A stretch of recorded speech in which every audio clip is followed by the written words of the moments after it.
অসভ্য ছেলে তার মা বাবাকে মারধর করত। ছেলের এই অত্যাচার সহ্য না করতে পেরে সেই ছেলের বাবা একজন দরবেশের কাছে যে এই ব্যাপারে সমাধান চাইলো। তখন দরবেশ সেই লোকটিকে বলল, ভাই আপনার ছেলে যখন ছোট ছিল তাকে আপনি কিভাবে লালন পালন করেছেন? তখন সেই লোকটি বলল, আমার ছেলে যখন যা চেয়েছে তাকে আমি তাই দিয়েছি, তার যা মনে চাই তাই করেছে, কোনো বাধা দেইনি। তখন দরবেশ বলল, ভাই শোনেন, হাড়ি পাতিল খাদা, হরে কৃষ্ণ রাধা, বাঘ ভাল্লুক গাধা, সবকিছু আকৃতি ধরতে পারে কাদা, কারণ কাদামাটি নরম থাকে।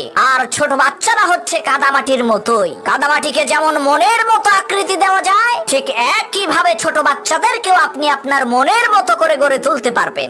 শক্ত মাটিকে চাপ দিলে যেমনি ভাবে মাটি ভেঙে গুঁড়ো গুঁড়ো হয়ে যায়, ঠিক একই ভাবে সন্তান বড় হয়ে গেলেও তাকে ধরতে গেলে সেও দূরে চলে যায়। তাই সন্তান ছোট থাকতেই তাকে কোরআনের শিক্ষা দিতে হবে। যেই সন্তানের মধ্যে দ্বীনের শিক্ষা আছে সে কোনোদিন মা বাবার সাথে বেয়াদবি করতে পারে না।